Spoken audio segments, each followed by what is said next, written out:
Schneider, who's going to join us.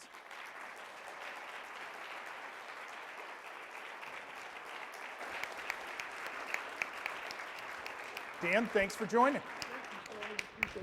Our next panelist that's going to spend the time with us up here is Ryan O'Callaghan. Wait till you see Ryan O'Callaghan when he stands up and walks here. By all accounts, Ryan O'Callaghan would have it all, right? 6'7", 340 pounds. He's a fifth-round draft choice of the vaunted New England Patriots in 2006. He'd spent 6 seasons in the NFL as a right tackle, 3 of them for New England, the last 3 with the Kansas City Chiefs. Great. Thing is, beneath what looked like a tremendous NFL career, Ryan had his big secret. See, Ryan was a closeted gay man who played his entire football career, high school, college at the University of California, and 6 seasons in the National Football League as a gay man, but he couldn't tell anybody, at least not in his mind he couldn't. So you mix a crippling existential crisis with a history of shoulder and other joint injuries from playing football as a right tackle, and unfettered access to opioids through the medical system that takes care of these players. And you got the recipe for a raging opioid addiction, which is what Ryan dealt with for many years until he figured it out. And he's going to join us, and we're going to talk about this. Ladies and gentlemen, a hand, please, for Ryan O'Callaghan.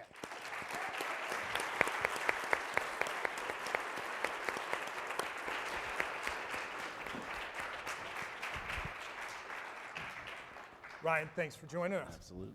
All right. This is where we sit down and we're going to talk. But as we're talking, please think of those things you want to talk to us about, because it's going to be your job to do that for the last 20 minutes. Okay? All right. Ryan, we're going to start with you. I'd like for you to tell our audience how you got to that point you did and what it's like to live life fighting an addiction. Yeah, so I'll give kind of the Cliff Note quick version, and then I'm sure we'll get into it deeper of kind of my career and then the injuries, which led to really being introduced to opioids, which turned into a full-fledged addiction. So, you know, I grew up in a small town in Northern California. As you mentioned, I was closeted, and I knew that I was gay early on, but for sure knew as soon as I hit puberty. And based on my upbringing, the things I heard from family, I knew that, or I was convinced that I could never come out. And I found football to be a great cover. You know, originally I was friends with the band kids, the drama kids, and, you know, all due respect, they're some of my best friends now, but that's a horrible place to hide. So, you know, I turned to athletics, and being, you know, bigger than everyone even back then, you know, I was naturally pretty good. And so that led to a scholarship to Berkeley and into the NFL. But in Berkeley, you know, I, for some reason, started getting injured a lot. You know, all in all, I had 6 surgeries on my left shoulder, 1 on my right, left hand, missing a couple muscles, a few knee surgeries. And through all those operations, you know, you're given, really in college, it was just Norcos for a little bit of time after surgery. So I was never an addict then, but I definitely enjoyed and knew what that feeling was that an opioid gives you. You know, as my career went on, I got drafted in the NFL, and you know, as soon as you're in the NFL, you've got a lot of money, a lot of time, a lot of access, and my hatred for myself, because being closeted, ramped up even more. And more surgeries led to taking pills again, and at that point, I just didn't stop. I genuinely hated myself, and I loved the feeling that the pills gave me, because they make you not feel like yourself. And you know, that went on for some time, and if it wasn't for our head athletic trainer with the Chiefs noticing something was going on with me and suggesting I get help, you know, I wouldn't be here today. You know, I don't know how detailed I need to get on how many pills I was doing, but an 80 for breakfast was kind of the start of the day. So it just kept going from there. And although he didn't understand why I was abusing the drugs, he had a pretty good idea, because I think at one point I had a half dozen or more prescriptions in 1 month alone from the team, and I was doctor shopping and doing what every addict does. But it was with his recognition and sending me to a professional to get help that saved me. Is my mic working? Yeah. You are. So I, with the help of a therapist and Suboxone, I started at 16 milligrams, and over the course of a long time, cut it all the way down to a half a milligram. No longer have any desire whatsoever to get high, mainly because I fixed the problem of why I was abusing in the first place. That's kind of the key to it. But thankfully, with their help, I'm here today. And now I just try to help others and keep them from getting in that position in the first place. And we appreciate you doing that. I think we all do. Am I right? Amen.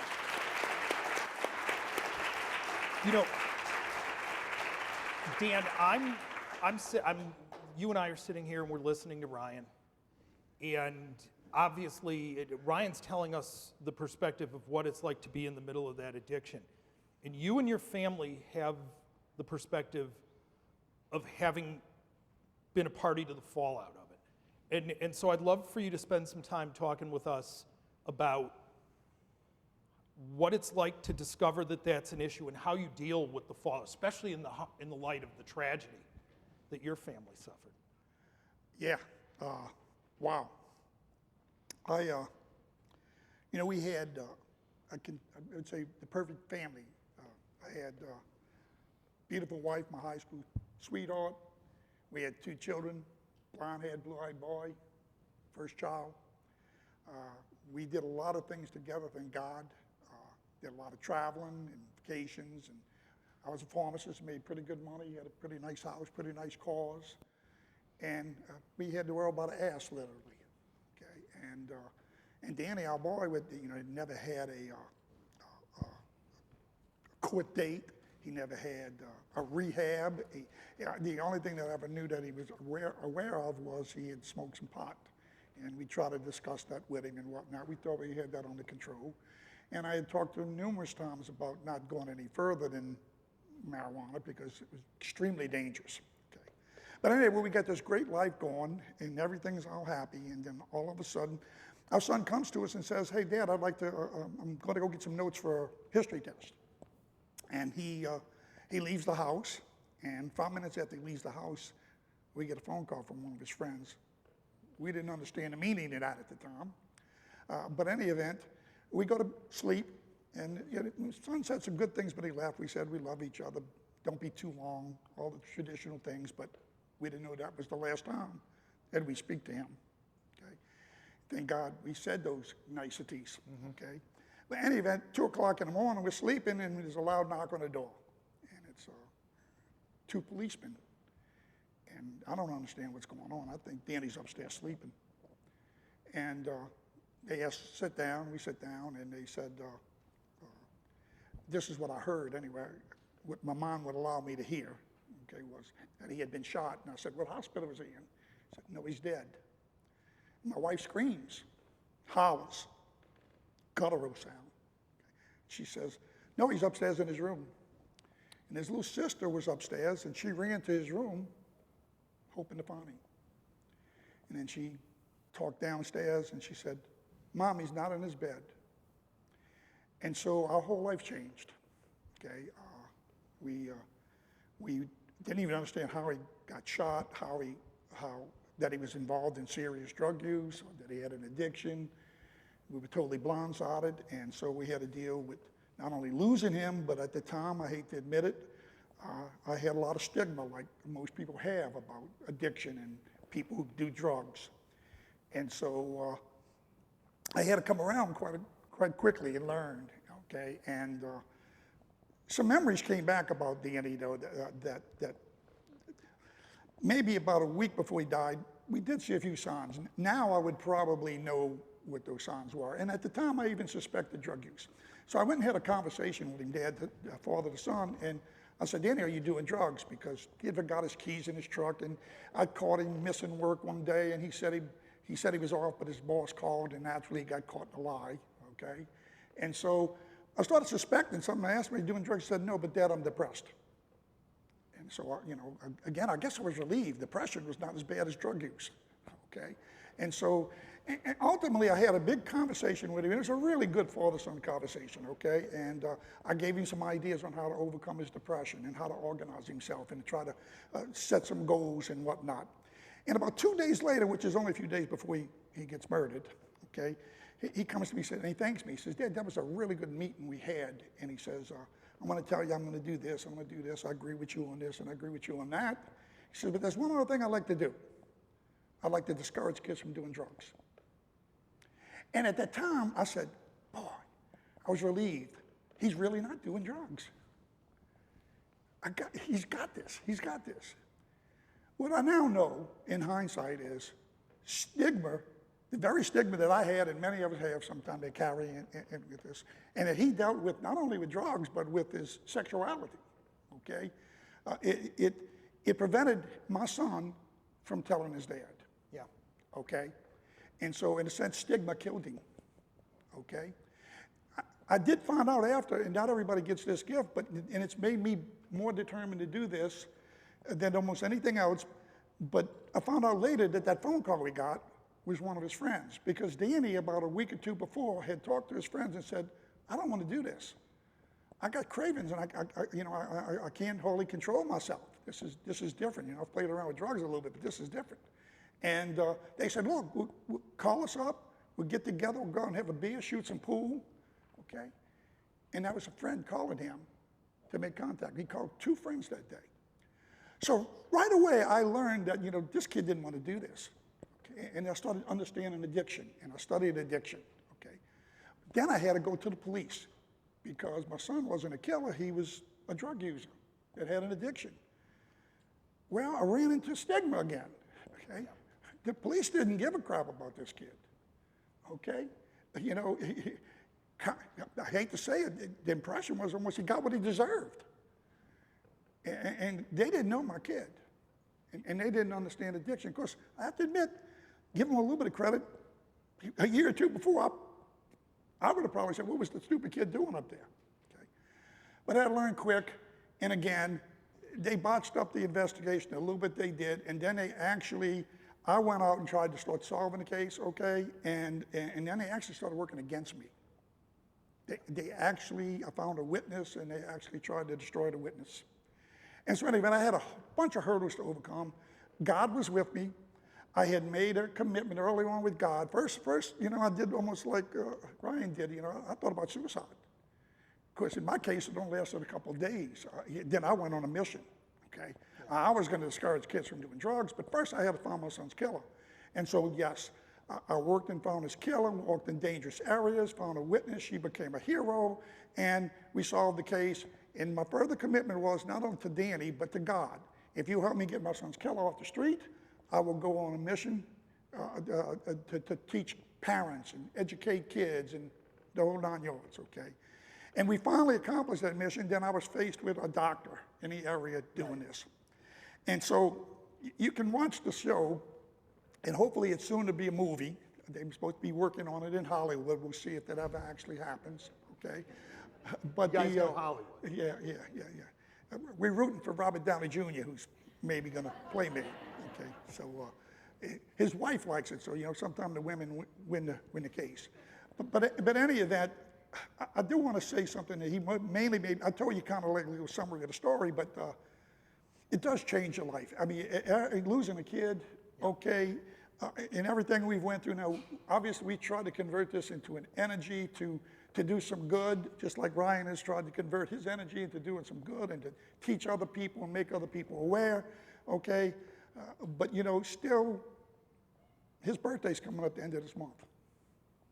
And his friends been getting married, and we've been going to their weddings and Christmas, and my daughter has 2 grandbabies, and he would be uncle. And you really never get over that, but we have done our best to try to say, We don't want this to happen to any other parent. So let's work on that Yes. right now, right? Because both of you have addressed the element of stigma, and I think that's a very important thing that we wanted to really hammer at. So,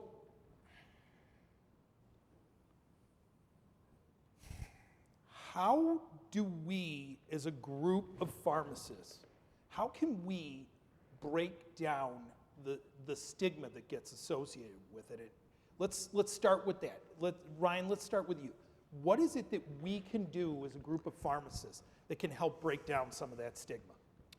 Yeah, I think first part is realize that, I think a lot of people think of an addict, they might think of the homeless person on the street, but the vast majority of addicts are people that look like us.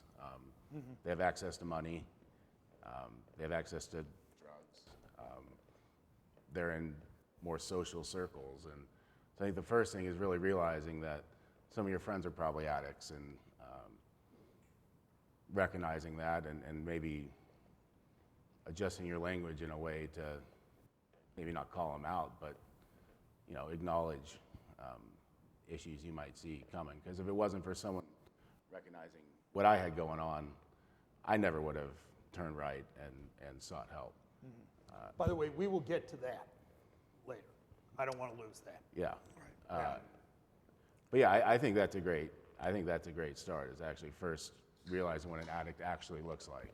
And Dan, in a couple of minutes, you tell us the story of sort of realizing the stigma and then making an effort to break through it. And tell us how you took that approach to break through that stigma that you knew you were recognizing. Well, I'd like to say it would have happened anyway, but obviously my son's tragedy really slapped me in the face and woke me up. I hope nobody has to go through such a thing to make a change and to evolve, okay? But I started it, and I knew my kid real well, okay? But then I started looking at some of the kids, too, that had addictions that was coming into my store, okay?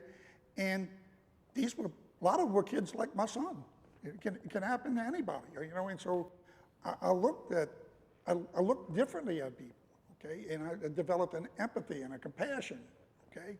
And I wanted to help them, and I don't know if I at first had the theory that it was, I didn't understand brain chemistry at the time. I do now, okay? But I started seeing it as a disease almost, okay? I don't know if I called it that at the time, but it was really hard for these kids. My kid did not want to do what he wanted to do, okay? So there was some force causing that to happen. Yeah. And we now know brain chemistry does that, okay? But I would say as far as the stigma, we just have to put ourselves in other people's shoes. And then, I hate to say it, but nowadays, probably everybody out there either has a son or a brother or a cousin or somebody knows, or the kid down the block. Everybody almost knows somebody that has an addiction, and in many cases, died. Yeah. And geez, we were talking earlier a little bit about, I'm going to see a Clemson game in Clemson calls their stadium Death Valley. And of course, I'm from Louisiana, and LSU calls ours Death Valley, okay? And both of those stadiums, folks. yeah, both of those stadiums hold 100,000 people, okay? And standing room only, in the big games, okay? And we could fill out stadiums with people that are dying every year. Can you imagine a football stadium like the Super Bowl or something, and everybody in there is dead, laying in the aisles that have died that particular year? And so, all those people aren't bad people, okay? So we've got to overcome the stigma. If you individually get it, you've got to share it with somebody else. Let this go viral. Yeah, absolutely. And I think that's so important, what Dan just told us, right? Is that we need to be proactive about this. We need to push it forward in many ways that are very different and very unique from anything we thought we were ever going to do, right? How many of you think that years ago when I sat in a lecture hall in Downers Grove, that I figured one day I'd be up here on a stage having this conversation, trying to affect a huge change on what has once again reemerged as America's greatest public health threat? Raise your hand if you thought I ever thought I'd be doing that. Everybody's hand is down. That's good. Because I did, right? But it's where things have taken us.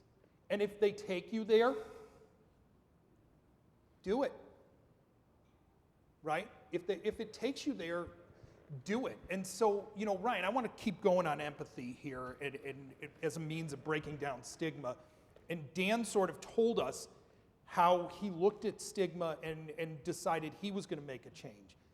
As someone who's struggling with addiction, and fortunately you're recovering with addiction, but I want to take you back, as painful as it might be, to the point where you're struggling with addiction. What is it that you needed from someone to show that empathy in the way that Dave Price did? Yeah, well, I want to start, 'cause we had a conversation about this because in one of our emails back and forth, you said recovered, and I haven't touched a pain pill, really any drug. I don't even smoke pot anymore in over a dozen years. So, I like to consider myself recovered, but I lost track. But It's okay. It's okay. No, I'm trying to get an idea of what it is that someone who's dealing with it and needs the help, Yeah. whether they know it or not. Yeah. What is it that you need from somebody to demonstrate that empathy that motivates you to make the change you've been able to? yeah, I talk about this a lot with people where the vast majority of people who abuse drugs don't do it because they're happy, at the core. I'm in a community, meaning the gay community, and really in kind of I live in Denver, and Denver has a problem in itself where substance abuse is pretty rampant. It's almost, if you don't do it, it's hard to be part of like that cool crowd. In the gay community, it's a lot of ketamine and cocaine and prescription opiates aren't as much, but I've seen that. But thankfully, I have no desire to do any of that. I'm at a point now in my life where I'm just afraid of dying. So, I did enough drugs back in the day where my heart's like hanging on for dear life. So, I try not to get too excited about too much. But, I kind of like what I started with, you have to recognize that these people out there look like us and they look like everyone. And, there's a difference between using drugs and being an addict. And it's hard to convince someone that they have a problem, for one. Sometimes they don't care if they have a problem because, like me, I was using it to mask what I thought was a bigger problem. And then there's the fears of, specifically with opiates, if I quit, how's that going to go? Anyone who's taken opioids for a good amount of time and then stopped, what a withdrawal feels like. And it's hard to explain, but it's awful. It is, you're just shuddering, your body shuts down, and maybe you don't want to take pills again, but you feel like you have to, or your body, you're just done. You can't operate. So really it starts with letting someone recognize, or helping someone realize that they do actually have an issue, and that, there's this process you can do to get off of it. But that conversation isn't always an easy one. Getting someone to look in the mirror is typically difficult, and a lot of times that's where it starts. But the reality is, there's a good chance you're going to end up saving their life, whether it's now or from long-term effects, if you speak up. And if you're close enough with someone, bringing it up without just accusing them of being a drug addict should go fine.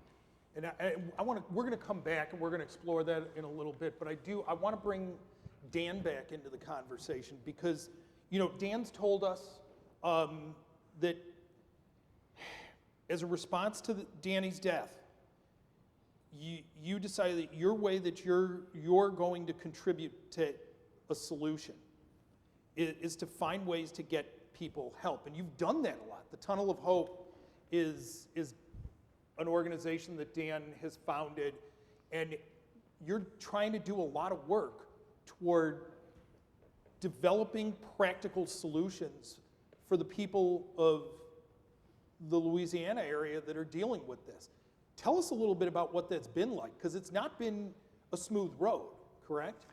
No, it hasn't. Initially, when I tried to step out and talk about opioids, I even wrote articles in our local newspaper, and I was kind of ridiculed, really, on the truth, for being exaggerated, grieving father. And I called it the opioid epidemic 20 years before it was deemed the opioid epidemic. And they thought I was overplaying this thing. And I don't know, God gave me, or the tragedy gave me a mind that worked differently. I could almost see the future.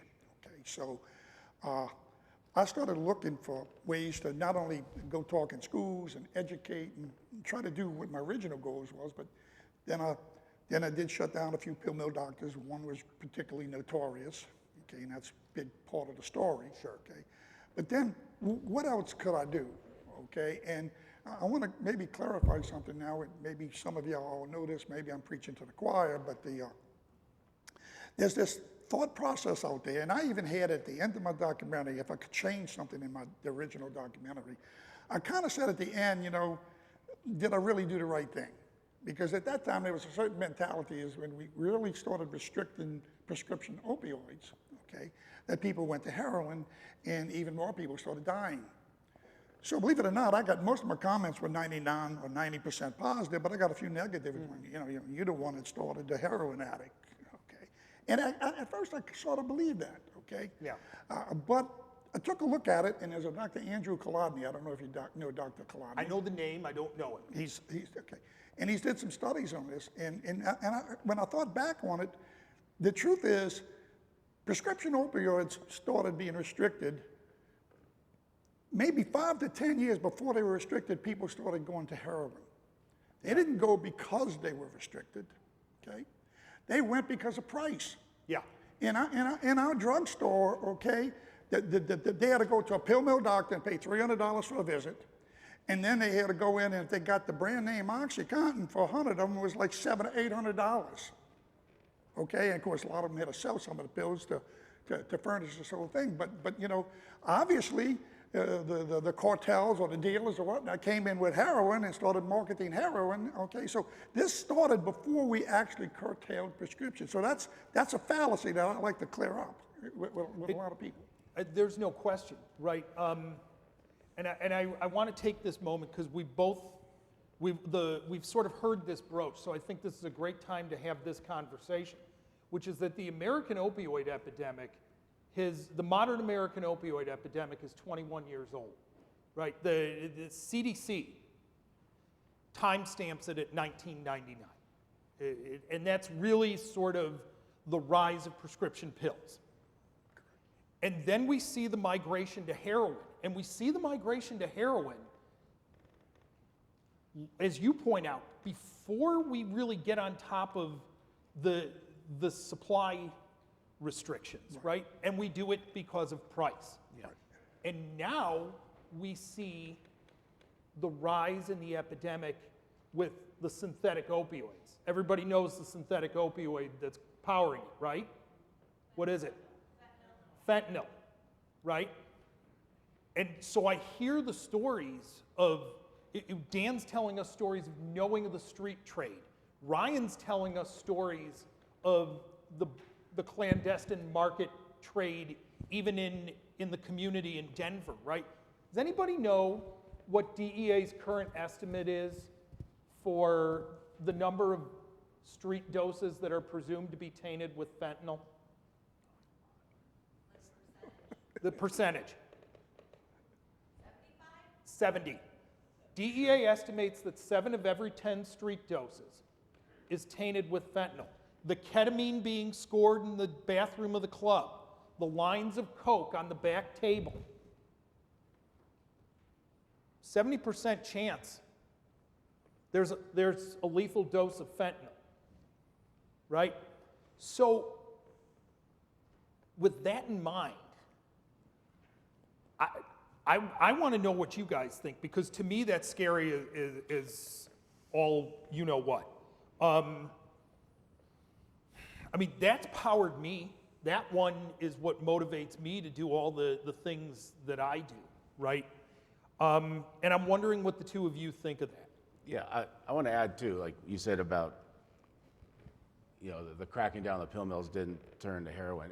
Just my experience, and with people who've reached out to me and other addicts I had met through the years, it really was money. Like the only reason I never stuck a needle in my arm for heroin or to get high, because I didn't run out of money. You know, at the time, a dozen years ago, on the street, I was paying $1 a milligram. So an 80 was $80, a 10 milligram Norco was $10, and Had you gone broke, would you have stuck a needle in your arm? I think I would have out of fear of that Withdrawals, withdrawal. yeah. And the availability of heroin, because I had been offered it when I was trying to buy pills, like, oh, we have this, and I just never went there. Because in me, the stigma was like, oh, I'm not a heroin addict, I'm a pill addict. And you had To to me, buy. they were lower. You guys hear that? There's that word again. There's the S word. Ryan's assigning stigma even to himself. So I think we really have to, one of the things we can do for this group is pound through the stigma, right? And Dan's talked to us about ways. I want to go to Dave, because I think Dave Price, and you know, for those of you who don't know, unfortunately, Dave passed away a couple of years ago, right? And you said it right here, and in fact, it's the underlying subtitle of the book, right? How the NFL damn near killed me and then saved my life. Well, that's Dave Price. So Dave recognizes a problem. How did he get you to the help? Because Dave's not the guy that could help you, right? Yeah, so Dave Price was the head athletic trainer at the time for the Kansas City Chiefs. And at that point, he looked a lot younger than he was, but I think he was in the high 50s. Kind of like me. Whatever. He had worked for the Eagles for a long time, so he had been in that high role, which is like the highest medical role basically with the team, for over 20 years. So he had seen everything, every injury. You know, I wasn't the first addict, but you know, what led him to talk to me is he saw me every day. You know, your head trainer sees you as a player more than any other person on the staff. Either you're going in there just to get your ankles taped or a bag of ice. You're talking with that trainer, pretty much every guy on the team every single day. And it doesn't take a genius to realize when someone's acting different. But, you know, like most addicts, you think you're doing a good job of hiding it, which I thought I was, but, you know, I clearly wasn't. Just talking to old teammates about the things I would do back then, I was like, oh yeah, I guess that was kind of obvious. And but just, you know, as a professional, he was always the first one there every day, and I was usually one of the first people there too, just to get what I had to get done and get out of the locker room, just mainly because of my guilt with being closeted. And he, you know, I grabbed my coffee, said, hey Dave, and he just pulled me in his office. And he just started chatting, and really up to that point in my life, I had done a good job of controlling conversations, because I was always worried that any conversation I got into with a stranger or a teammate would steer towards women. You know, an NFL locker room isn't homophobic, but it's super masculine. So I always did a good job of controlling conversations, and I always tried to do that with whether it was the head trainer or the water boy. And so really, when Dave approached me with potentially me having a problem, you know, was he right? Yes. And Dave knew me well, but I knew that I couldn't just blow him off and say no. So I agreed, like, yeah, okay, I'll go. Her name was Dr. Wilson. I'll go talk to Dr. Wilson. And once again, I was like, okay, I can control that situation, get out of there. But it was just a series of meeting my match one after one with these professionals, which led me to fully admitting my issues, and then getting to recovery. And so Dan, as you move forward in your efforts to be an activist and to be a problem solver in this horrific American problem, you've tried to do things as well. Tell us a little bit about your experiences in trying to foster an acceptance and an embracing the idea of medication-assisted therapy. Yes. Well, my initial reaction to somewhat curtailing the prescription problem was concern for my patients, concern to people that had developed prescription addictions. And so although I wanted to shut down pill to doctors, I didn't really want to take away their supply and put them in a withdrawal. So believe it or not, I heard about a new drug, Suboxone, that was coming out around that time. And I went to a seminar with, and it was all doctors and one pharmacist, me. Okay? And they educated us on the use of Suboxone. Okay? And so I went back all gung-ho. I had a solution. Okay? And I went back to the store and I started working on some of the patients that used to be Dr. Cleggett patients. And some of them were really hurting. Someone had found another source. Someone was still struggling. And so I had some conversations with them. Many times it's pitched past them in a sense, you know, these things can lead to addiction. It can sneak up on you. You didn't try to just call them an addict, you know, like you say, okay? But basically I had developed a rapport with some of these people, and so a lot of them would admit it to me after I went around it a little bit. They'd say, yeah, I am worried about, I may have a problem, okay? And so in any event, I got into a little bit of treatment, even though I was a pharmacist and couldn't prescribe. I sent them to doctors with Suboxone. And I really never wanted to get involved actually in treatment and recovery, okay? And honestly, I got out of that because, well, it's tough. It's tough. Yeah. You know, you lose more often than you win. But in any event, I might have got together with maybe 10 patients, and I had a success ratio, I would say, of about a third. About maybe 3 out of 10, something like that. And of course, another 3 out of 10 totally failed, and then another 3 out of 10 were, from what I understood, were diverting Suboxone, okay? And so I got really, at that time, I thought that was horrible results. Today, a 1/3 success ratio is pretty daggone good, but at the time, I didn't quite comprehend that. I was a little naive, you know, thinking I could save the world, okay? That's as good as being a major league hitter, right? yeah, that's right. But in any event, I kind of, I don't want to say sour. I was always not against Suboxone or medically assisted treatment, but I thought of it as really a secondary tool, okay? And I really thought that traditional therapy, okay, longer term traditional therapy, 30, 60, 90 days was the key.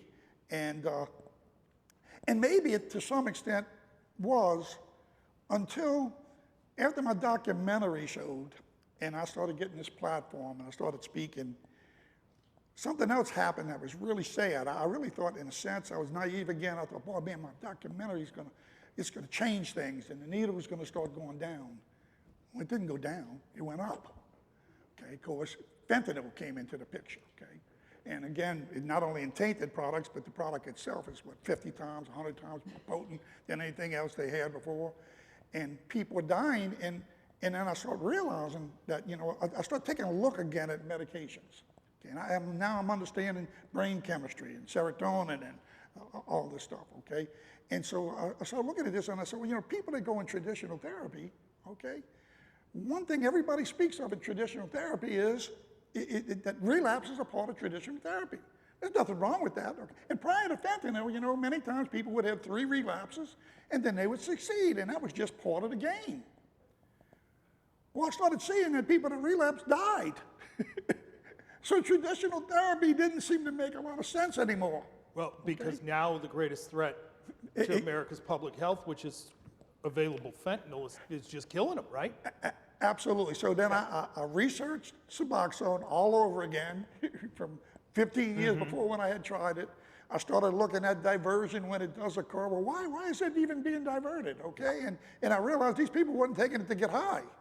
Okay? They were taking it to survive, okay, or to stop withdrawals, okay? So the diversion became less important, or less of an obstacle. Then I started realizing that, you know, 1/3 success is great, and you know, if they stay on this drug, it not only gives them treatment, okay, but it blocks.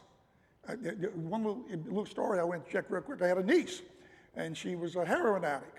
Okay? It happens in every family, okay? And she was a heroin addict, and eventually she got arrested a couple of times. And by the way, she started doing fentanyl. So God must have been with her because she didn't get a dose that killed her. And thank God, in a sense, she got arrested, went to jail, but then they put her in a drug court program. And they mandated that she get on Suboxone. Well, she didn't really have the other side of this, MAT, the behavior therapy, and that's very important. It's a lot more successful, okay, when you do both, okay, although the medicine's extremely important, is the primary thing, okay. But any of that, she goes off one weekend, and a friend talks her into cocaine. It's another way to get high, not an opioid, okay. So she does cocaine, and maybe she gets a little high out of it. So she goes back to drug court, and they test her, and they found fentanyl in the system. And she goes, I didn't take fentanyl. I swear I didn't take fentanyl. They're getting ready to kick out of the program. Well, they researched it, and they found out that the cocaine that she got was laced with fentanyl. How many doses are tainted with fentanyl by DEA estimate? 70%, 7 of every 10. Point Does being, that story sound right? yes. Yeah. Now, the point being is, think about this. Okay. If she wouldn't have been mandated to be on Suboxone, she'd be dead. The Suboxone got onto the receptors in her brain, and when that fentanyl that was tinted in the cocaine, it couldn't get into her brain and stop her depression, her respiratory. So Suboxone saved her life as a harm reduction agent. So it's not only treatment, but it's a harm reduction agent. So anyway, I'm all in now and an advocate for this. And fortunately, I had one really breakthrough. You get some successes and you get some failures. And everybody looks at me with this documentary and says, God, this guy, geez, I mean, what the heck he did. Let me tell you, it's like anybody else, okay? The guy that makes the most home runs strikes out the most, okay? You just keep persistent. You just keep trying to do it right. You keep working at it, okay? In my hometown, we've taken our opioid settlement money now, okay? And we're opening a free Suboxone MOUD clinic. And I'm trying to get that instituted in our state. I don't know if I can get that far, but I got it in my hometown, so. And I think that's very important, right? Boy, we just touched on a lot of things. I mean, we just called back to Brooke Griffin's discussion with us a little bit before lunch, right? Because a lot of us sort of fixate on perfection. And this crisis and this epidemic is bigger than perfection, right? And we heard Dan just talk to us and celebrate for us some success, right? And you have to have those, and you have to build on those. And I think Dan just gave us a great perspective on that.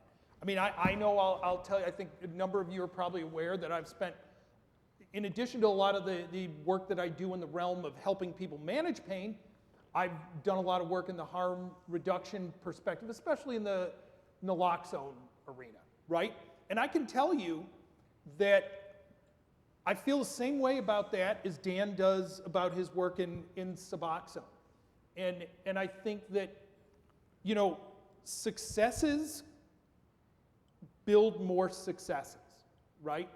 And commitment is crucial, I think. And Ryan, I wonder how you feel about that, because you work professionally in a world that was based on that.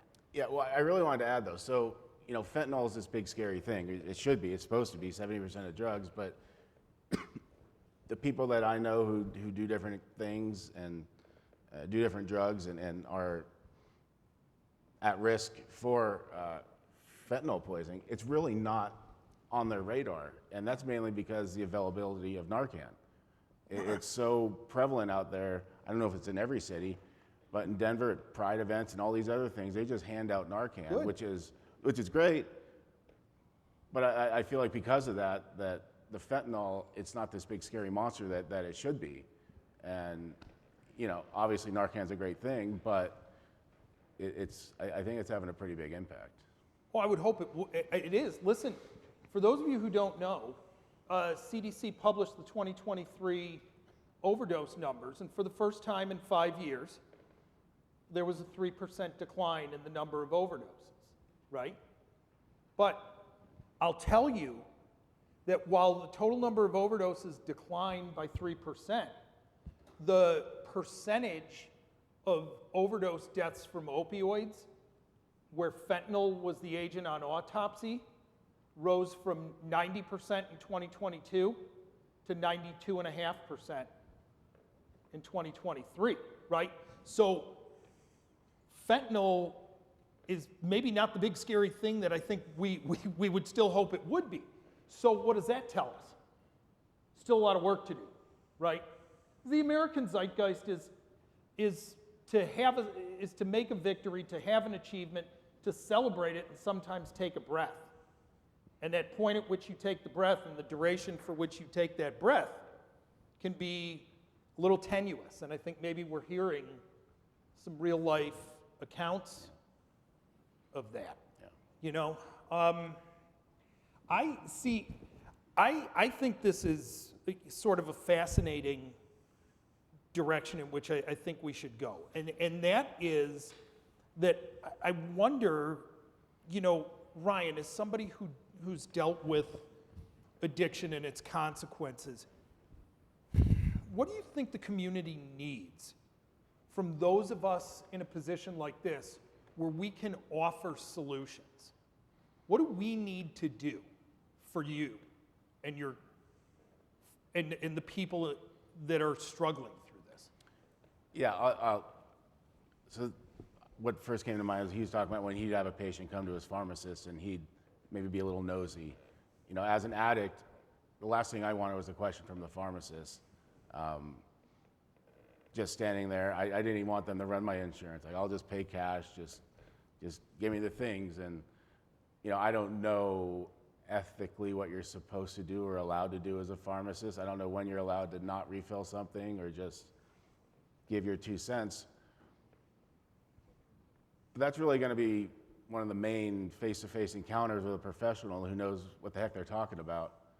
And once again, is that even allowed? I don't know, but I think that's a great place to start. Because you're seeing it, you're seeing the frequency, and they're getting a heck of a lot more on the street. But, you know, when they see someone who's actually dispensing the drugs, to be like, hey, you know, there's an alternative. Is that ethical? Are you guys allowed to do that? I don't know. Well, Yeah? Tell him. Yeah, I don't know. I don't have to go Don't get pills don't, anymore. Don't hold so. it back. Tell him. He's asking you. Yeah. It's your personality, so I'm shouting out things, so I have no problem. You know, I was a community pharmacist in Chicagoland for 6 years. Yeah. And that was 2006 to 2012. And frankly, I left because a microphone. The opioid epidemic was draining on me as a community pharmacist. And that is honestly a part of the reason that I left. So I think, yes, ethically, that's a great point and happy to share with you. And also, just as long as I have the mic, I just want to say to the two of you how vulnerable you are being as men is so meaningful. And this has been one of the best presentations I've been to in years. So thank you so much. I would say, what did the doctor tell you that this is for? And they would say, I just had dental surgery. Okay, but they had that dental surgery 3 months ago. And I know because I'm their community pharmacist. So if they were coming in then another 3 months later for their 2 bi-weekly refill, it kind of came to the out window where they're, you know, hey, what is going on? Like, can you, like, we've seen each other for a long time. Are you having tooth pain still, or is there something else that you want to talk about? And then whatever pathway they took is where I went. Can you not fill that prescription? Because I never once had a pharmacist say no. And I think the risk is, though, if the pharmacist doesn't fill it, then they're going to go find it somewhere else. Because if you're an addict, you'll go on little adventures. Well, that's always a risk, and do what you have to do. So Yeah. it's not like you're going to turn them to fentanyl, but if you don't give them to them, someone else is, and you know they're not getting it from a manufacturer. That's right, yeah. And I'll be honest, again, in 2006, when I was a new grad, we would turn people away a lot because we didn't want to be the store that was known to fill those prescriptions because it was mentally exhausting, and the empathy burnout from filling these scripts and seeing people's behavior changes, calling me, telling me, arguing with me that it was 31 days in the month, and so, and then their doctor said it was fine, and yes, I'll pay cash, and you knowing that you were contributing in a way, it made me feel very powerless. Yeah. So you hear that, right? We're talking about feeling like you're contributing to the problem. And Laura, that's probably real, right? Please do not take for a moment that I'm mitigating that in any way, shape, or form. Okay. You have it in you, if you want, to find a way to contribute to the solution, right? And Dan, Ryan, we talked about this when we were together on a Zoom, right? And you said it reminded you of one of the doctors you work with. But I always tell people, I got to keep you alive. We can't do a damn thing for you if you're dead, right? Ryan O'Callahan is not sitting here today telling you his story if Dave Price doesn't find some way to help keep him alive, right? And Dan Schneider is not honoring the memory of his late son if he's not doing things to keep people alive. I'm not doing my part as somebody in the healthcare community in Chicagoland if I'm not out there finding a tool that I can shepherd and champion and help keep people alive. Because we can't get you better if you're not here with us, right? Do you guys agree? Absolutely. I'd like to add something in there too. You know, I know we're talking about medications for opioid use disorder, and I kind of think we sort of, I hope we're kind of preaching to the choir here a little bit. I think most people here are into this, but the retail pharmacists, okay, there's some stats that, you know, maybe half of the independent retail pharmacies and even some chain pharmacies won't even carry this. And the pharmacists have a certain amount of stigma about it, and have compassion for the pharmacists that have the stigma, because for 20 years we were told it's like changing the chairs on the Titanic, okay? In other words, giving them this medication is not the answer. They need real therapy. They need real treatment. You're swapping one drug for another. For 20 years, retail pharmacists have been preached that, okay? We don't turn that around overnight. Now, in hospital settings, it's a little bit different. I think most of the people in here are kind of bought into that. But you have to go out and talk to some of your friends that's in retail. And maybe you go out and talk to schools, because let me tell you, Suboxone and medication treatment is good for somebody that has an addiction. But they got kids dying now that don't have addictions. They trying these pills. And as pharmacists, dedicate some time to go talk in schools about awareness, okay? It's oh so critical. And Narcan is important, and he is right. In some rare, look, there's never 100% good in anything. Never. Okay, that doesn't mean you don't pursue it because you found out 10% of it's bad. Okay, I just said that, you know, restricting opioids didn't do anything to heroin. Well, it did do a little bit in that direction. Okay, but the overall good of restricting opioids has been by far great. Okay, doesn't seem like it with the doggone stats that we have. Okay, so it's the same thing even with Narcan. There's a few people that will use Narcan to their advantage to use drugs. But I will say this, if you go across the nation now, okay, and you take a parent that has a kid that has an addiction problem, okay, because they can't Narcan themselves, okay? And maybe if they had a party, they can have a bunch of friends and somebody can have Narcan and save the guy that's dying. But I mean, most of the time they die in their houses, okay? And if the parent has Narcan handy, okay, and can catch their kid at the right time, or if any of us carried it in our glove box and see somebody laid out, you can save that person with Narcan. So you save a lot more than you lose. The somewhat, sometime a little bit of negative in it is far outweighs the benefit. And then if we keep them alive, we might be able to get them to something like medicated assisted treatment or treatment. Mm-hmm. You can't treat dead people, okay? Nope. You hear that? You can't treat dead people. Right? I think we all know that, right? So, I mean, to me, right, there's the long-standing turn of phrase, don't let perfect be the enemy of good, right? I think you've just heard that. But there's a lot of good that we can do, isn't there? Amen. And I think, I'm hopeful that as we've spent this time together, we're starting to get there. I don't know, are we? Are we getting there? How do you feel about trying to do something big? How do you feel about trying to do something different out of your comfort zone? There's no alternative. We have to. I like that. You guys probably figured out I love that answer, right? I love that answer. The old coach in me loves that answer.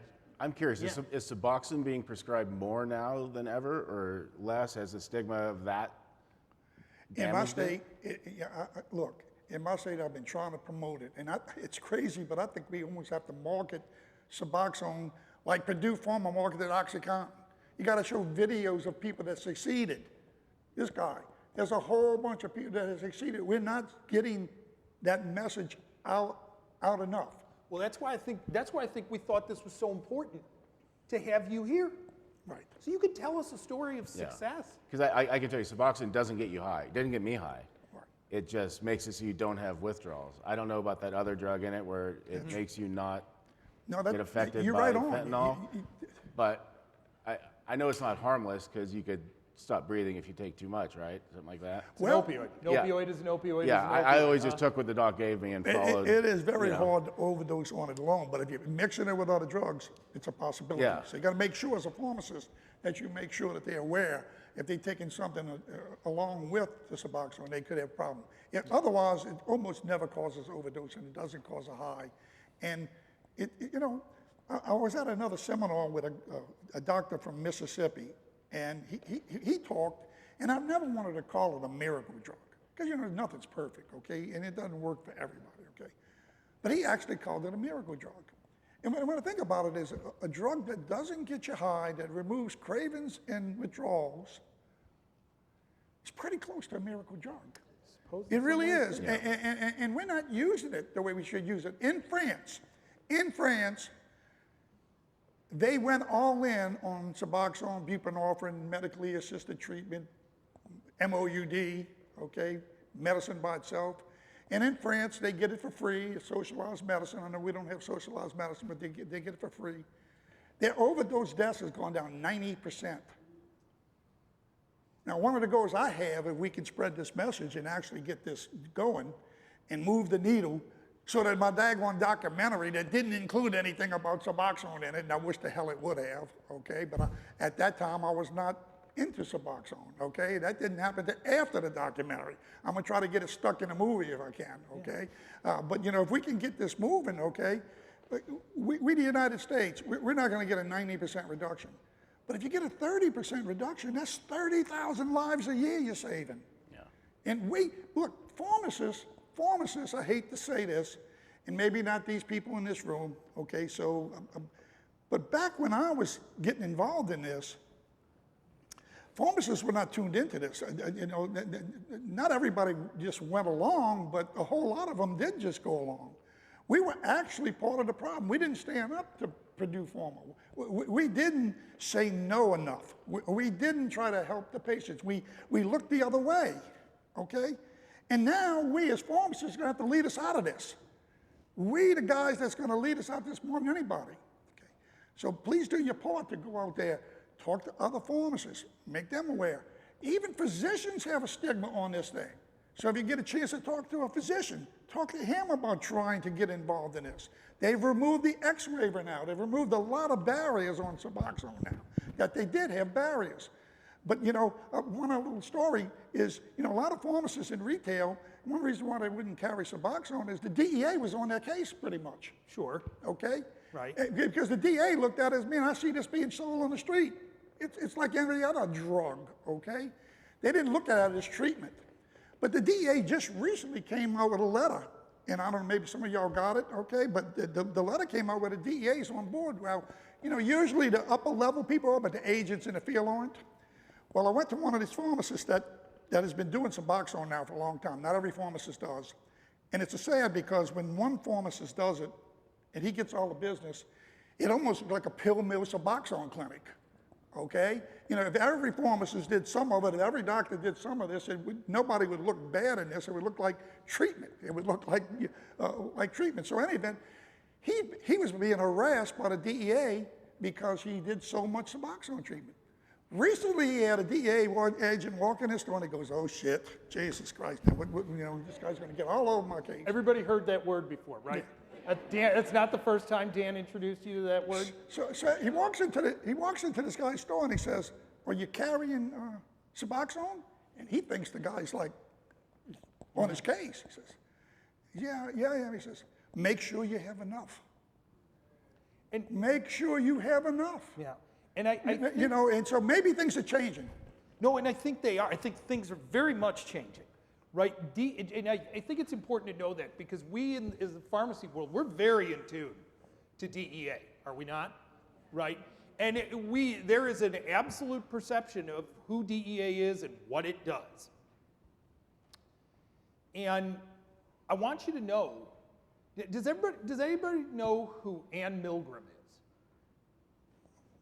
Anybody? Ann Milgram is the administrator. Yeah, Dan does. Dan and I know. See, Dan and I know who Ann Milgram is. Ann Milgram is the administrator of DEA. She spent 7 years as the Attorney General of the state of New Jersey. And Ann Milgram has taken that agency and flipped it upside down. She has flipped that script there. Destigmatized. Yes. Ann Milgram will publicly state when she has an audience that as far as DEA is concerned, it's no longer a war on drugs, it's a fight to save lives. Good. That's where it needs to be. And I can tell you that it's filtering, it's working, and it's moving. Dan just told you a story, right? I spend a lot of time working alongside DEA now, and a lot of the Narcan work and the take-back day work that I do with the Northwestern Medicine System. And I had a conversation with one of the enforcement agents. It's probably at least a year and a half ago. A year and a half ago that I had this conversation. And he said to me, we were talking about the Narcan work and talking about some of the pain work that I've been doing. And he said, you know, for years, we've been fighting the supply chain effort, right? Been trying to take out the supply chain. The problem is you can take out one supplier and there's 2 or 3 who are ready to jump back in. So you're not really doing any dent. But in the end, it is a business and a capitalist business like no other. If they can move their junk for a healthy profit, they're going to do it. But he said, if we can work on demand as a society, then there is no market. Right. If we can work on demand, this is basic economics, kids. You don't need anything more than economics 101 in your prereq before you went to pharmacy school, right? Supply and demand. If there's not a demand, then there's no reason to spend money on the supply. Because I'll tell you what, the cartel does not extend credit to the dealer, right? The guy that's moving H on the corner better have the cash the moment the cartel shows up with his crap. He'll cut it with whatever, increasingly more fentanyl. What's the percentage again? 70%, 7 of every 10 street doses tainted with fentanyl. Doesn't that scare the living you-know-what out of you? I see somebody shuddering over there. Yeah, I do it every day. Every time I read that information. By the way, excuse me for my age, I'm actually glad that it happened to this young man here, okay, that he said he got lost track. Well, I lose track pretty regular, okay? I've been hitting the head a lot. Okay, Yeah. well, that's true. Yeah, That's true. I'm serious. It's nothing to joke about. But He's been hitting the head a lot. Well, Yeah, but a look, lot. I lose track too, and by the way, I lost track just a little while ago. I mean, I probably made some good points, but I forgot about one of the questions to some extent was, is it being used more, okay? And I called up our pharmacy director just a couple of weeks back, okay? And he did the statistics on the amount of Suboxone being prescribed throughout the state. Okay? And this was after the X waiver was removed and more doctors were available. And it was starting to get a little bit of headway, okay? Yeah. Only 8% increase.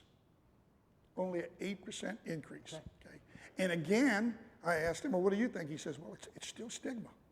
It's still, the drug itself is stigmatized, okay? And we are making progress, and the DEA is starting to have agents that are walking and saying, oh, you stocking it, you know, but we have to do our part. We as pharmacists have to do our part, and maybe we're talking to the choir right now, but you all know other pharmacists, and other pharmacists, you know, hey, we kind of stubborn animals. It takes a little while to change our brains, okay? But we gotta sit down with them and talk to them. And also, as far as these kids that are dying, which is a pretty high increase, it's a relatively small percentage of the deaths, but it's It's really sad when a 16 or an 18-year-old kid dies in his bedroom because he took a Xanax or he took an Adderall. Okay, it shouldn't have happened. Okay, he should have had a chance to so-called experiment. Okay, they don't have that chance anymore. Okay, so not only does the parent have Narcan, but we have to make sure that kid knows about fentanyl and do everything we can do. So that might take some time when you're off duty. Talk to one of the schools and go out there and talk at that school. Go out there. Go ahead. I want to know, we've been talking a lot about putting people on Suboxone to help. I mean, none of us have a horse in the Suboxone race. So, I think the second part, which may be obvious, but you got to get them off of Suboxone too. So get them on it, but as fast as you can, taper them down, because you're switching one thing for another, really. And until you're all the way off the opioids, you still have the effect. I think that's You're not high, but you still. Yeah, no, listen, I think that's an excellent thought that should shut us down up here for just a moment. And I think it's a wonderful time to make you guys pay the bill here, because I told you you were going to drive the last 20 minutes and we're here. Oh, Sharon, we got someone over here. If you guys can, just raise your hands so I can find you.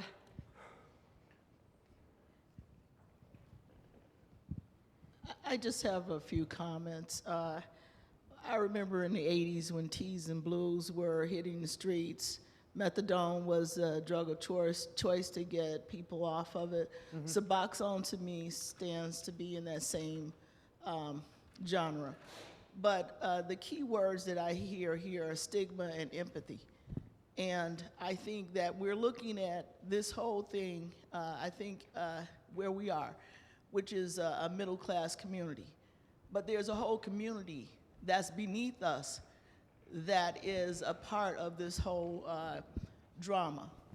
And I don't think that that there's been enough identification or enough success stories in that area, which is a lot of times where our middle-class kids go to get this stuff from.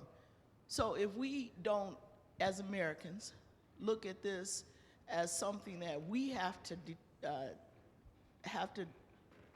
deter from an entire community, no matter where we stand, then we will have somewhat of a success story, but we won't have a true success story. All right, so here's what I'm going to do to you, because they don't just give you the title of professor, right? What do you think? No. What do you think? What do you think can be done to affect a solution? And I say that putting a chip on the table, because I think we established in my bio, I'll talk to anybody anywhere about this especially. What can I do? What can you and I do to make a difference there? Because I agree with you, that community needs help. What can we do? Grab the mic. I'm sorry. For one thing, once again, the word stigma. Mental health plays a big role in almost everything we do. Okay. And we don't really put enough emphasis on understanding mental health. Oh, I would agree. Okay? So I think we have to identify, just like we identify how to keep our body healthy, our physical healthy, we have to also understand what it takes to keep our mental health healthy, so that we don't have to lean on crutches. We don't encourage people to walk around with a cane, or we encourage them to strengthen yourself. So how do we mentally strengthen I like that analogy, our don't you? communities? How do we mentally strengthen our kids? How do we take the glamour of doing something, not realizing it's illicit, but doing something? We talked about this earlier today with, what was it, medicine or menace? We have to not identify a group of people that are expendable.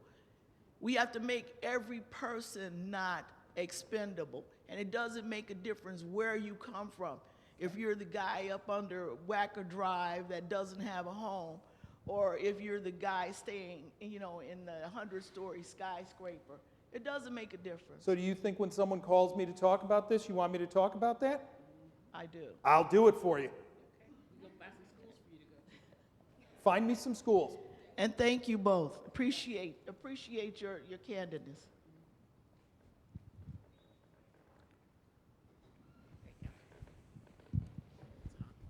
So my question is for Mr. Ryan. First of all, I know it's been a very long time, so sorry for your loss, for your son. And my question, I heard you mention God, and I just want to see if you can tell us how has your faith, and the goal is to keep everyone alive. I think that's one takeaway from me now. You can't treat a dead body.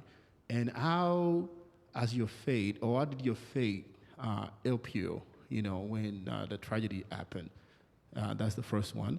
And the second question is, as a parent, I don't know if I heard you correctly, that your son, I guess, couldn't approach you because of the stigma, And what advice would you have? It could be in case of your son for about the drugs, or for, Mr. Ryan. No, the question was Mr. Dan.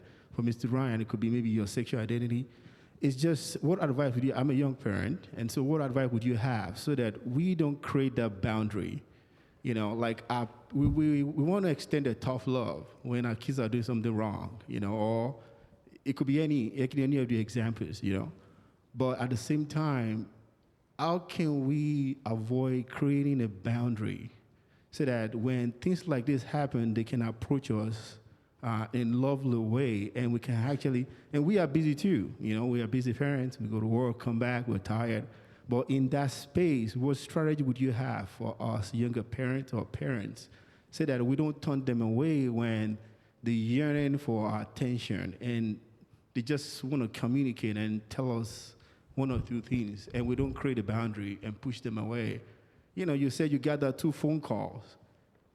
That right there could have been the saving grace, but so that's my question. All right, so the question to I think both of you, what do you do as a parent to prevent that stigma from a parent-child? And Ryan, to you, what do we do to sort of combat that stigma, maybe that things like sexual identity feel? Yeah. I talk to your kids. Sit down and talk to your kids. Be honest. You don't have to encourage any kind of drug use, okay? But let them know. Let them know that you love them, and let them know that if you've got a problem, okay, and you wind up getting caught up in something that might be somewhat dangerous, okay, that you can come to your parent. That you can come to your parent, and your parent will help you, okay? And maybe initially they might have a little bit of anger, but they'll come around and love you. He had that with his sexuality in a sense that he always thought, oh my God, my parents are going to disown me. Okay, and maybe a kid thinks that about drug use. Maybe my son thought, I can't admit to my dad doing drugs. He wouldn't think, he'd think less of me, okay? I wish I knew what I knew now, because I would have been a lot more open with him. And I was probably as good as most parents back then. Maybe as good as most parents now, but you really got to extend, and you got to talk to your kids a good bit and educate them. And I'm going to give you one other little tool that I got at another convention too. Kids have peer pressure out there, okay? And lots of times a friend will talk them into taking a pill or trying drugs or whatnot, okay? And what this lady told me, she's an advocate herself, and she's got her own kids, and she actually makes her kids drug tests every time they come back home from like a party, okay? And she didn't advocate that because, the kids could start distrusting you real quick if you got to take a drug test. But what she told parents to tell their kids is, tell the person that is actually bringing you the drug, tell them that my parents test me. And it gives the kids an easy way out. They can actually bang the parents. And I think that's a really good little tool to use, okay, to help parents tell their kids what they can say to get themselves out of that cool situation, okay? Yeah, so I normally look at this kind of from the other side, where I always say that as parents, you should create an environment at home where your kid feels comfortable to talk to you. I talk about it in my book, but I was very kind about my upbringing just because I didn't want to deal with my dad. But the reality was, growing up, it was chaos, just screaming, yelling, drinking every night. It was never an environment where it was just like love and warmth. And I had friends like that, their families growing up, but my house was just chaos, and they're still married somehow, but thankfully they don't babysit my sister's kids much. It's just, but like the kid knows if they're in a home that's welcoming and open-minded and loving, and they feel like they can communicate with their parents. So I think, as the adult in the room, you should create an environment where your kid feels like they can be honest and open with you. You can't just make your kid feel like they have to come talk to you because you're the adult. So. And do you think maybe that contributed to how you perceived it, right? Because in the end, when it is time to come out, and you've done the work with Susan Wilson, mom and dad told you they loved you. Yeah. And there was never a thought in mom or dad's mind that you were never going to be anything other than their giant baby boy, right? Yeah. Yeah. Yeah, and I mean, my dad wasn't jumping up and down on my son's gay, but he was fine. But he certainly wasn't. No, I thought things were going to get pretend you thrown no and longer kicked out of the existed. house. Exactly. And looking back at that situation, I don't have the best relationship with him, but we're fine. We're fine. well. But he, I think at that time, all I needed was, it's okay, love you. And I was, 30. It's like, did I really need that? It's like, no, I was a grown man. But I felt like I needed that just to move on with life. Because perception is a powerful thing, isn't it? Yeah, and I think in my position, it took him really over a year to even talk about it again after that. Okay. Which, I don't want to have a talk to my dad about gay dating, but, I realized that I should have been, a little more patient, or just realizing that he pictured my life going a certain way for 30 years because I told him all these lies, and he thought I was just masculine football, which I was. Yeah, by the way, just so you know, I never really wanted to talk to my dad about heterosexual. Yeah. So, I should have been a little more patient and understanding that, hey, he's not just going to suddenly realize, be cool with it overnight. But yeah, it's your job as parents to create an environment where the kid feels that they can talk to you. All right, who else has a thought for us? All right, I'll go to you first and then to you. In the meantime, I'm going to mention this too. I think, this sounds corny. I don't know if it would work for everybody, but maybe once a week at maybe dinner, after dinner, you actually sit down and say, let's talk about our issues. Let's talk about our problems. Let's, and look, no punishment involved in here. Let's be honest with each other.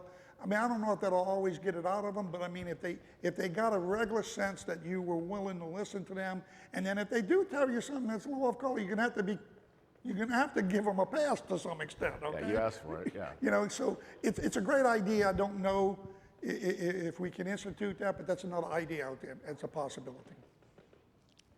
Dan, Ryan, thank you for being here. Ryan, I have a question. Do you speak to schools on a regular basis? So I work as a diversion analyst, and one of the things that it kind of became a passion project for me, prevent diversion, controlled substance diversion. Especially if you live in an area where sports is predominant. Kids are in hockey and football and notorious for getting injured. And then they go to high school and it becomes more competitive.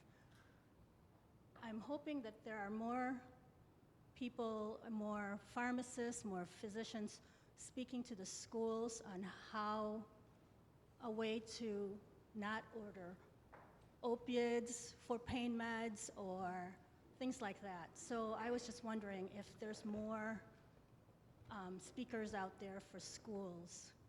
Yeah, I've spoken at a number of different schools, from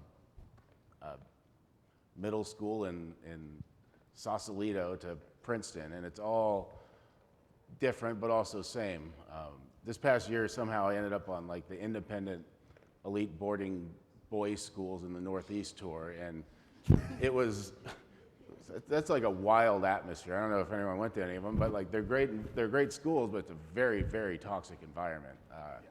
It's just boys trying to outman each other and the bullying and everything. So, you know, the main goal of bringing someone like me in is, you know, tell my story and, you know, being an ex-NFL player who's gay and back at their age in high school, I was that bully because I was the insecure, closeted kid. And, you know, having me be the messenger coming in there and in a more eloquent way saying, hey, if you're a bully, you're probably the closeted one, you know, that tends to help things out. But a lot of times that turns into kind of almost breakout sessions afterwards with the team captains to talk about different things. And we get into talking about drug use.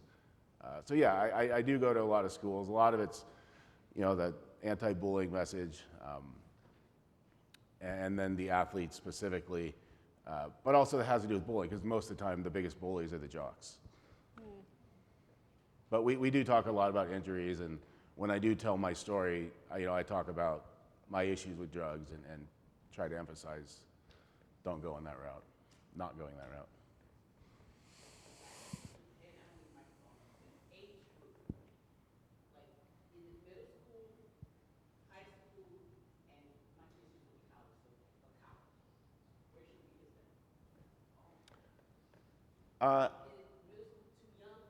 No, I honestly feel like right around puberty is best for, if you're talking to 5, 6-year-olds, they don't know. So No.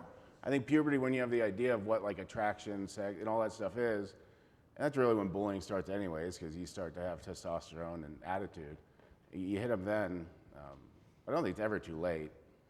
Let me tell you, the number one killer of adults aged 18 to 45 is opioid overdose. Okay? The number 3 killer of children is opioid overdose. It's never too young. No. In 2023, Cook County's provisional overdose deaths showed that half the overdose deaths occurred in adults aged 50 or older. This is a problem that knows no age strata, it doesn't know race, it doesn't know socioeconomic position. It is killing Americans, regardless of what kind of American you are. You can be African American, you can be white, you can whatever. It is killing Americans of all kinds. So when we talk about other speakers, how many people are in this room? A couple hundred, right? It's a couple hundred potential speakers sitting right here. You may have to do it. You may have to take it upon yourself. You may have to step out of your comfort zone. You might have to do something that you might not do perfectly. But what if you do it well and you save a couple of people's lives? Think about it. That's what we're here for. I do middle schools and high schools, but parents ought to be talking to their kids before they even get to middle school. I'll talk to anybody who will ask me to come. So I just wanted to share so that maybe other people can, the younger groups that are having kids or are going to have them yet or whatever. But there were a couple things that I did with my kids. First, the communication all the time from when they were little in school, after school, how was your day, what went on, all that kind of stuff. By the time they got to, before they started middle school, junior high, I approached both of them and I said, look, because of the peer pressure, I said, I don't care what who you are, as far as like if you feel that you're gay, if you feel different, feel free to come to me, because no matter who you are, I will love you. It won't matter to me who you are. I want you to know that I'm here for you, and I don't care what your preference is. They looked at me like I was crazy, but it's okay, at least they knew. And I said, and if you can't come to me, then at least go to someone that you trust that can help you. Yeah. That was one thing. When they got to high school, I said, look, there's choices that you're gonna have to make, and it can change your life for the rest of your life. Not for good, maybe for better, I'm not sure. Whatever they are, you may have to make sure they're good. Choices. If you go to a party and there's something wrong, that you feel uncomfortable and you feel unsafe, or there's drugs, because we talked about that, how that can change your life. Call me and I will come and get you, and there'll be no questions. Well, one night I got that call, and I was glad she called me, because I came there, I got her, I didn't ask any questions. A few days later, that's when she told me what was going on. And there were a lot of drugs, and the parents were giving the drugs out as well. So parents that have young ones and have to get to that place yet, please communicate with your kids, because you have no idea what you could stop. My kids are good. I don't have to worry about that so far. But they're in their mid to late 20s.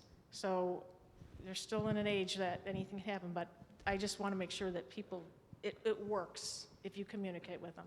Sharon, I think we're getting close to time, right? Do we have time for someone else? Thank you for being here, too. Yeah, one more. I think we got a gentleman in the back, right?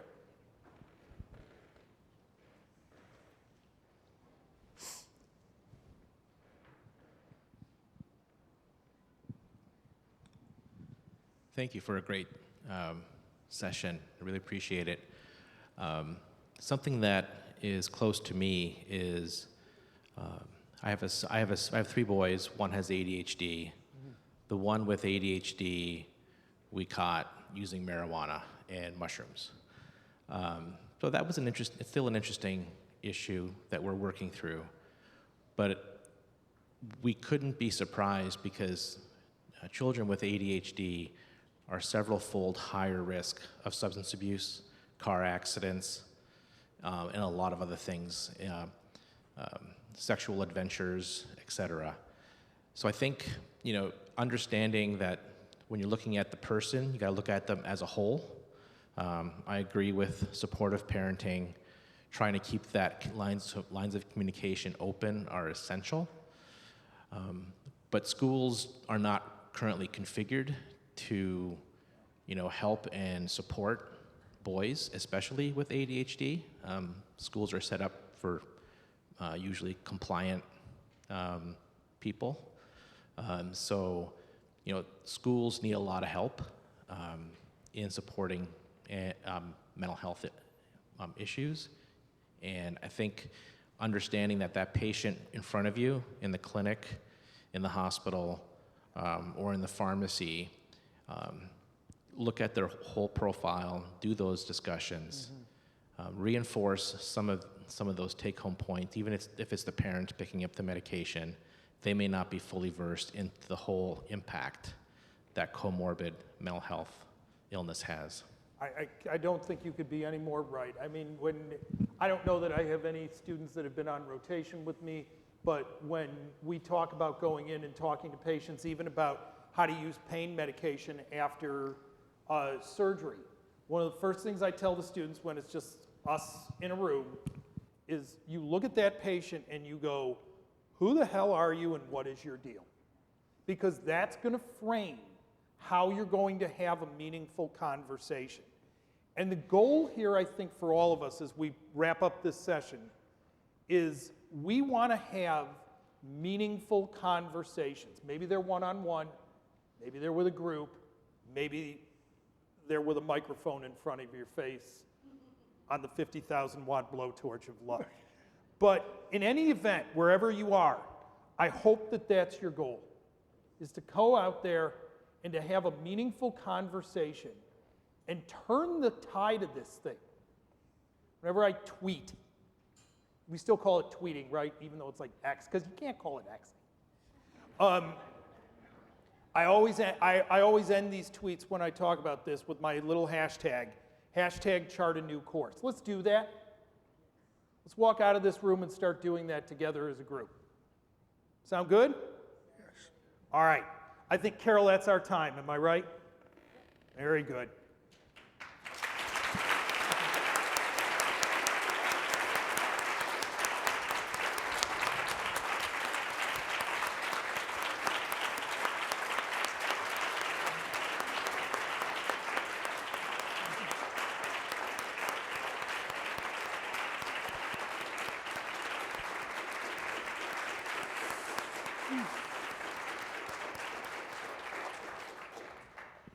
Well, I think the standing ovation said it all. I do want to thank you all for sharing your stories and, great conversation. I think it gives us all something to think about. Clearly, it's a topic that, is top of mind, and I think we can all make an impact. So thank you once again. Thank you.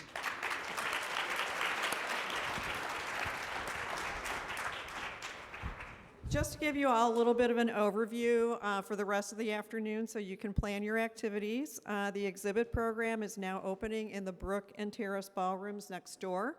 We have over 40 exhibit booths at the meeting this year, so please visit with our exhibitors and learn about their products and services. Please do thank them for exhibiting with ICHP, because without them you would pay substantially more for registration and this meeting would be much less successful. Each exhibit booth has raffle tickets to hand out to those attendees who stop by and have a meaningful conversation. Turn in all your tickets to enter a drawing to win valuable prizes. We have some special prizes. We'll be giving away 2 iPads, 1 per day at the end of each exhibit program, and you must be present to win. If you do win 1 iPad, you're not eligible for the second one, though. We will also have various gift cards as well, so don't miss out on your chance to win. You can deposit your tickets in a container in the back of the exhibit hall. I'd also like to take a moment to recognize our sponsors.